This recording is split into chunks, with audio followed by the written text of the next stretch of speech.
एक कहानी सुनोगे। ये कहानी काल्पनिक नहीं है, कुछ सच्ची घटनाओं पे बनी है। तो आज का हमारा टॉपिक है चिड़िया। चिड़िया नाम सुन के दिमाग में क्या आया कि पंछी की बातें करेंगे। नहीं, ये कहानी थोड़ी अलग है, रिलेटेबल भी है लोगों के लिए और कई लोगों के लिए सबक है। ये कहानी शुरू होती है 2021 से मुंबई में। ठंडियों का सीज़न है।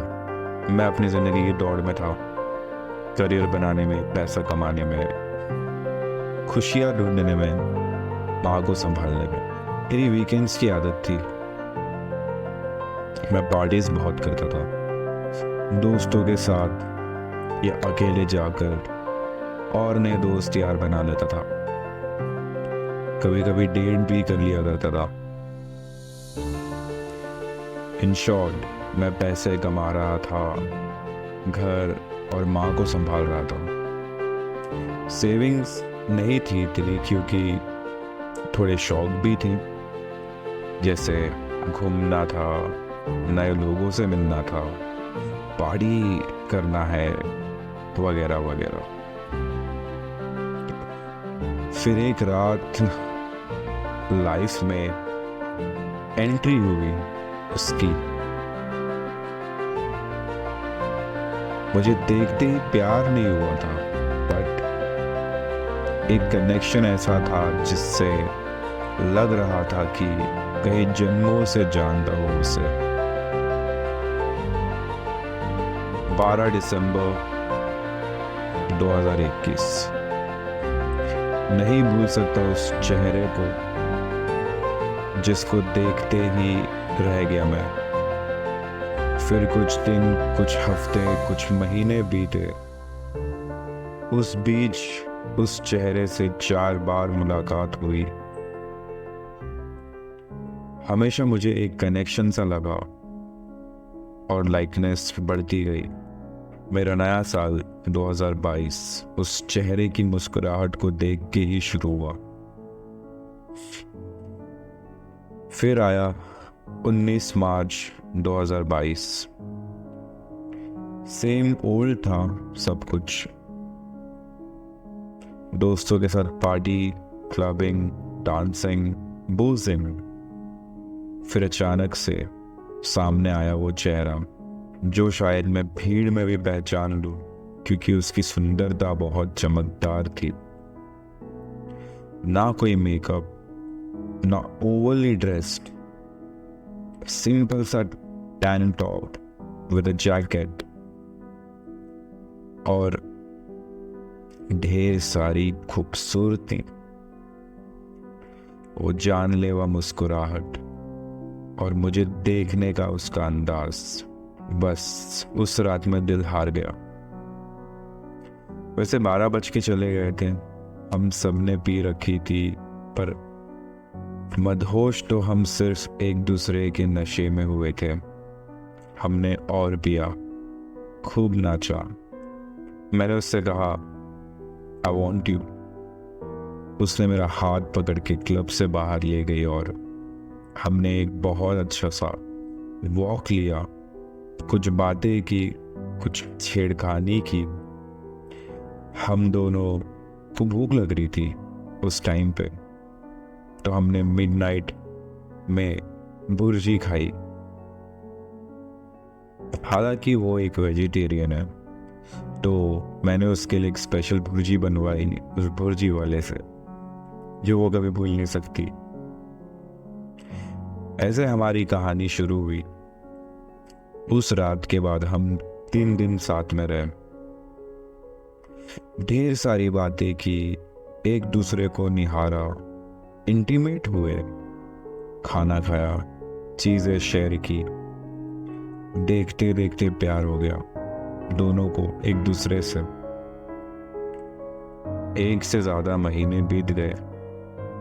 अचानक से एक दिन मैंने उसका एक अलग रूप देखा। मैं हर दिन जैसा नॉर्मल मेरे घर पे बैठ के काम कर रहा था, क्योंकि वर्क फ्रॉम होम था मेरा।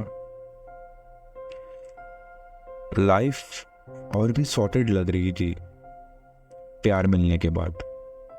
वो दिन में सो के उठी हमेशा की तरह। उसने मुझे कॉल किया उठते ही, एंड मैंने भी मार्क कर लिया था उसके उठने का टाइम।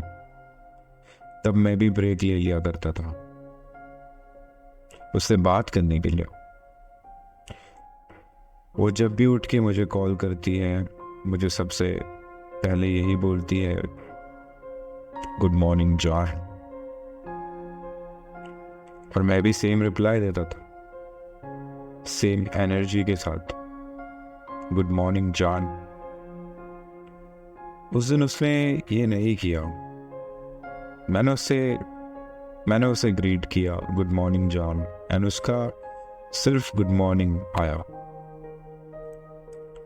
मैंने इतना सोचा नहीं, लेट गो किया, बट उसका बिहेवियर कुछ ठीक नहीं लग रहा था। वो डिसरिस्पेक्टिंग हो रही थी, कुछ गलत शब्द यूज कर रही थी। मैं समझ नहीं पा रहा था क्यों। मेरा दिमाग बस सवाल कर रहा था कि हुआ क्या है। अचानक से उसने बोला ब्रेकअप एंड कॉल कट। ये सब कुछ मिनटों में हुआ और मुझे समझ कुछ भी नहीं आया। मैंने उसे कॉल किया समझने के लिए कि हुआ क्या है। उस दिन मैंने काम से भी छुट्टी ले ली। वो खींचती गई, वो खींचती जा रही थी। मैंने उस चक्कर में 5 से 6 सिगरेट पी ली। मैं कभी इतना सीरियस नहीं हुआ किसी के लिए भी।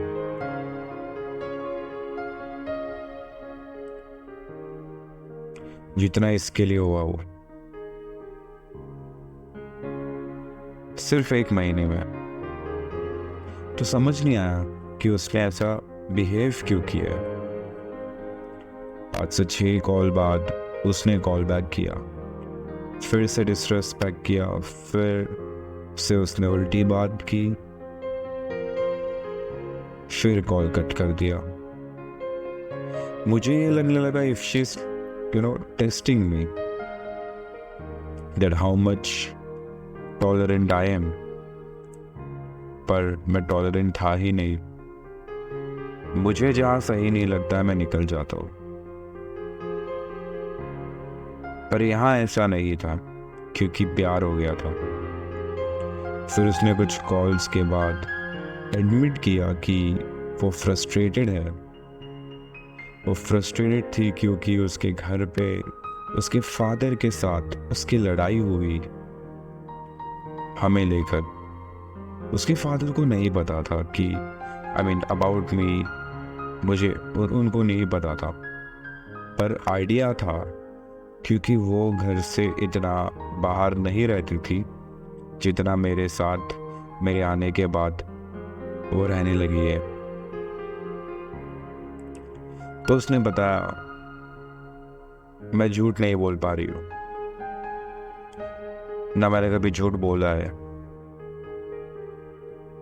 बट तेरे बारे में घर पे नहीं बता सकती हूँ फिलहाल, क्योंकि तू मुस्लिम है और मैं हिंदू। जब वो शांत हुई तो उसने सॉरी भी बोला उसके बिहेवियर के लिए, और उसने बातें शेयर की मुझसे अबाउट हर लाइफ ट्रॉमास, कैसे उसके मन पसंदीदा लोग उसके लाइफ में नहीं रहे, जिससे उसको मुझे खोने का डर हो चुका है। मैंने समझा, और मैं तभी समझता हूँ जब मैं प्यार में हूँ। मुझे लगा ठीक है, मुझे सब पता है उसके बारे में, उसको क्या डर है, उसको क्या पेन है, उसको मुझसे क्या रखना है, उसको मुझे कैसे रखना है। एंड कैसे ट्रीट करना है। इसने आज फ्रस्ट्रेशन में आके मुझसे जैसा बिहेव किया है वो रिपीट नहीं होगा उससे, पर अब कुछ रहा ही नहीं है बताने को। तो I know how to make it smooth, how to make this relationship smooth. तो मुझे लगा कि अभी तो जो भी उसने किया, जैसा भी उसने बिहेव किया, वो सब फ्रस्ट्रेशन में किया, और आई गेस इसके बाद तो कुछ होगा नहीं। पर वो तो शुरुआत थी, असली कहानी अब शुरू हुई है।